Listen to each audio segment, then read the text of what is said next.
Alright players, what is happening? If you've seen the last video, you know we're doing a most feared enraged. Now that it's live, I was trying to do a couple videos of that. The last game that I had played happened to take me into the playoffs. Had a perfect season, and skipped the wild card. So I figured we're gonna do a little divisional coverage here, just because the game seemed to be kind of worth it. At least it wraps it pretty well right off the bat. Pretty decent user tackle on him. Merriweather still got the same defense. I believe I picked up the same shields around this time. I'm not sure if I plugged him in. It would have been a nickel slot anyway. And Merriweather again pounding it. So early on, I start figuring out that this guy's basically going to run the ball for 3 yards every freaking play, and then do the occasional, Kaepernick rollout and hope to break coverage. Fortunately, right now, about every 8 out of 10 games, you're going to play Cap, which he himself is not that bad, but players like this are just freaking annoying to play. Very little skill. They just found a way to basically get by and probably win the percentage of the games or whatnot. But unfortunately, they probably win more than they should because of crap like this. Somehow I don't get the user pick though, even though I was really in a good position for it. I guarantee last year that would have been a pick, but the way the ball hawk's working this year, apparently got to be perfect in there. Probably need to face up, even though I'm running with them and whatnot in there, and then get a lucky rabbit's foot and all that good jazz. So left side here, I probably should have flipped the plays, get a couple runs on the side, but no biggie. I figure sooner or later, if you're going to keep running the same running back, most all of us would fumble by the third or fourth carry, but unfortunately I'm in the playoffs now, so as a lot of you guys probably noticed, it just seems that the odds kind of go against you a little bit from time to time. Not every game, but this is one of those where I'm definitely not catching the breaks later in the game. When those big plays come along, but that's all right. You battle through. If you keep on it, you can always overcome the stuff. What the odds are. Another user stop. For the most part, I figure out the way he's running it. Unfortunately, that took off 6 minutes. We were at half. The 2-minute warning when I get the ball just under that. So he pretty much just milked the whole clock on me. But that's his offense. There we go, big play to Largent. After that first play, I just wanted to see what formation he'd run out in, and I figure right there, I know how to beat this guy. One big play to my boy Largent, and then another one deep over the middle. So we're 2 plays in ourselves, and down to 10, and then Jamal with a nice little easy carry on the outside. So he took 6 minutes to get his points, and I got it in like 58 seconds, something like that. So can't feel too bad about that.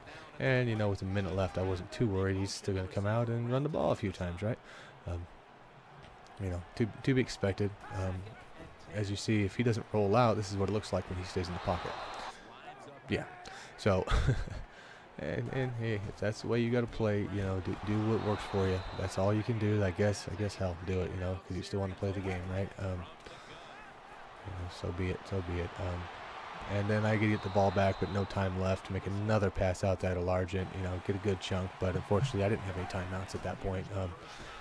I've wasted them on some home stuff, actually. I had to pause the game for the kids a couple times. Go figure. Life. So where are we at? The third quarter here. Again, at this point, when you play guys that have this, I'll tell you, sometimes you got to battle them with some of the same stuff. I don't really want to score in a minute here. I want to methodically go down and try to take the clock. Do basically what he did to me in the first. There I am running with auto. I don't do that very often. If you've seen the videos, that's not my thing. But on a rare occasion, if you have to, you will. 4th and 2, again, that's not really something I'll do. But I got no respect for this guy's game up front. He runs a lot of these wide covers, so I knew I could get the 2 right there if necessary. And roll out again. Everything's covered in there. So look at that, 2 runs in the same game. Oh my goodness. On this one, this is my that A set that I've been running the last couple games, and 1 or 2 plays in here, and motion B over right there. He finds a nice little spot in the zone, and that play will also beat man. just not something right now I want to run very often in a game, just because I don't have a lot of plays. I have only one other play out of that formation where I motion. So if you get a smart guy in there, they're going to know what you're doing, by that second, third time. So right now, I still got to work on that scheme, see if there's anything else I can use to make it more effective. But at this point, pretty good. Delaney Walker, he catches everything. You pound him in the middle, wherever it is.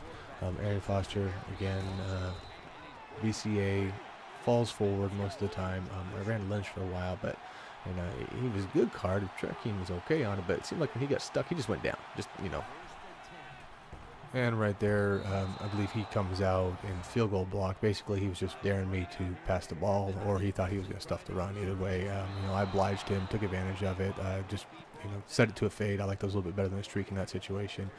Although, think about it, do it again. I possibly should have just ran the ball a couple more times, because I probably would have scored regardless on him, but I should have ate more clock to avoid basically this situation. 2 minutes, he got the ball. He's basically been running, taking forever to score, but stranger things have happened, right? So we got 3rd and 5. He keeps throwing short. I stuff him, and you want to see a great user play? Okay, check this one out. 4th and 3 right here. What are the odds? Probably going to roll to the right? That's what I figure. We get Merriweather. I don't have any deep coverage responsibilities. I roll out here. 4th down, big play. Okay, actually, I lied. That was not how to use her. Okay, that was ridiculous. I was better off just getting over there and clicking off the guy. Okay, just beside myself when I did that. I couldn't believe it. The scrub should have been done at that point. But hell, the game goes on. And right here, probably should have been over. Okay. Honey Badger makes that play for me most every other time. If we're not in the playoffs and we're not against this guy, more than likely I think I catch it. But hey, that's the break right there. And he makes a good pass right there. And knowing him, he does he's hustling back up. I figure he's gonna go right back to it. So I basically think I can bait the guy. Set up here once to go to the right and then cut right in, and I read it perfectly, and somehow the ball goes through my hands. Kind of screw you to that damn eagle, whatever, fucking hot fucking vision, stupid fucking non-catching, whatever it is now they want to call it. Not working. So at least we got a minute left with the ball. Delaney Walker right down the field. Basically same stuff I've seen all game. It pretty much opened there. And then he gets a good blitz. My line basically opened up, parted like the Red Sea, and let that guy straight on in. At least I got rid of the ball, didn't take a bad sack. And there's my boy Largent coming across, and look at that, on the ground. You don't see that very often, But he did stick me, can't necessarily complain, but it's kind of just going with the pattern of this game here, which is kind of, the break can roll his way. So far it has. And right there, I could have probably gone underneath. Definitely, I don't know if we got the first, but 25 seconds left. I just threw a prayer up. And then we move on to overtime, and with how it's going, I did not win the toss. So now we're going to have to find a way to stop Mr. 3 yards in cloud of dust. 3rd and 9 here. He basically escapes the contain. The guys aren't quick enough out there. That's the only downside having Smith. He gets a free 10 yards right there, because basically I gave up on the play. I ran out, got some Gatorade, and got a number off one of the cheerleaders, at least. So I did get something out of that. But I hate giving up free yards in the situation there. And there we go with the big stick fumble. And it goes right into his hands. With that's Cortland Finnegan on the most feared. And he's actually pretty damn stout against the run. Patrick Willis there, making a 3-pointer after the play on fire. And Von Miller, for some reason, not even in coverage. He's just standing there looking like a dumbass. And you have that card for a couple reasons. Apparently coverage is not one of them, but hey. So here we go again, and he's just going to keep grinding. And he's getting hit stick from time to time, and there at least Ike Taylor showed up and made 1 or 2 plays when he ran over there, because he hasn't done shit in coverage. But and there we go, another hit by Finnegan in there. He coughs the ball up. This one I do recover, but unfortunately, if you caught a vibe the way this game's going, where this call is going to end up. Okay, he's got it overturned.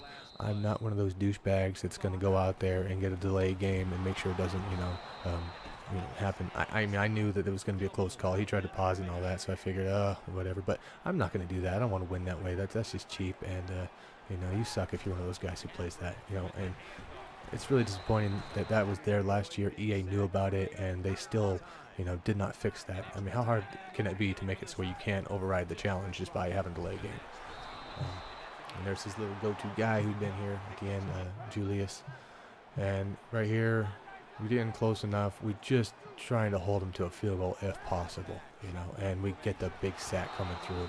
I got 2 guys coming untouched on him, taking him down, so we're feeling a little better about it. With his little offense in here, his 3-yard plays, all right, I figured we got him. But I don't see that he flipped the play and put, Julius on the other end, his favorite player, and right there. And luckily, the Honey Badger coming up with a big stop at the 1-yard line. That's what my Cardinals do. But 4th and goal, he's going to go for it. I changed the angles on my guys. I figure I'm going to leave this hole and see if he hits it, and I use the hole, and he falls right into that. That worked out pretty well. So got the ball back. Unfortunately, I don't have any room to work. Sometimes you pull this out, but right there, there was a little more room inside, but I didn't get it, and probably should have just stuck with the ground game another play just to try and get out of there. And instead, start making a couple bad passes. That was late. I could have at least got a 5 or so if I would have made it on time. And over here, I see B, but see Delaney doing something. He improvises there, and if I would have caught him when he cut back up, I could have had that, and it would have been fine. But unfortunately, I didn't. I had to punt. I kind of skip ahead a little bit here because we don't need to see these 3-yard, 4-yard carries, So basically, he's getting the ball now, field goal range. That's where it come down to. Instead of taking field goal right away, he's just trying to get a few extra yards and figures he'd go on 4th down, and then basically just end the game for me. But unfortunately for him, P. Willie with the big hit, and Max got the ball. Darnell, get away from me, Darnell. Leave me alone, Darnell. Okay, now we're good. Now we're going to score. We're going to take the game. We're going to send him home crying, I'm sure he powered off after this. That's how it goes in there. I'm not really quite sure why Darnell tried to run me out of bounds. I mean, I was panicking, thinking if I ran straight, I would have fell. Trust me, he would have tripped my guy up. I would have been on the damn turf, cursing away. And then, I don't even want a chance what would have happened after that. I know this was a little bit longer here, so thanks for sticking it out, man. So maybe on to the next in the playoff round.